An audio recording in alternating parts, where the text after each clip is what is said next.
So this is just a quick video in regards to our upcoming trip to the Simpson. We've got about 6 months to go before we head away, and one of the things we were going to have issues with that I thought was charging all the items out in the desert. I've got a drone to charge, I've got a phone, I've got portable power banks I need to charge, a GPS unit. The list seems endless, and I didn't want to put a USB on the front of the bike where it would be exposed to the dust and all the sand, etc. So I thought I need to come up with another idea as to how to do it. One of the things I'm going to need when I'm away is coffee. So if you're looking for a way to have a good cup of coffee without too much hassle, that tastes like a pour over if you like drink it black, or even if you add milk, 3Zero Coffee. I'll put their website down in the description down below. So in preparation for the Simpson, I purchased a lockbox that would sit on the back of the B&B off-road rack.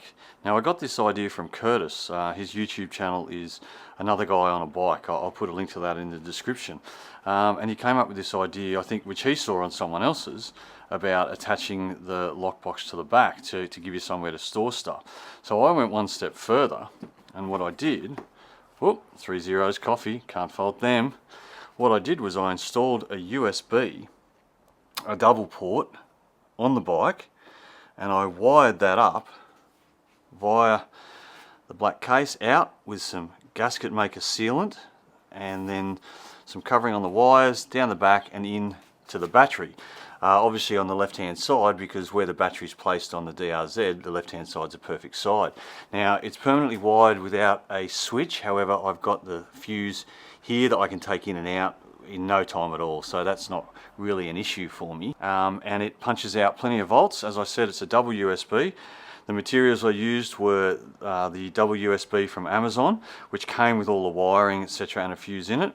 And this is El Cheapo, how can I make it? But it's actually just a piece of plastic cut out of a milk bottle, and then that's bolted on through the holes, and that holds it, no worries, because it clamps on with this lock. It allows it to move a little bit, etc. as well.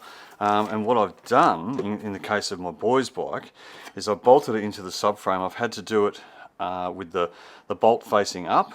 On mine it has actually threaded holes that I could screw down into, but on this one it's bolted up. And then I put two small holes here and here, which allow you to redo the bolts that are on the B&B rack that go through into the subframe. So for his, you have to take the actual rack off. So the rack comes off with a couple of bolts, and those two bolts that I've drilled the holes for. You then obviously put your case on it, you put the rack back on, and then through those two holes you can screw it back down into the subframe. So effectively what I have is just a perfect way to keep all my stuff safe from the Simpson Desert sand and dust that's going to be kicked up. And I can charge two things at once, whether it be the drone, the phone, whatever it is. So there's one on my boy's bike and there's also one on my bike. Just thought I might share that idea. It was fairly easy to do. This one's really neat. Mine not quite as neat because it was the first one that I did, but with this one I realised where it had to come out of, and I was able to make the wiring really neat and tidy.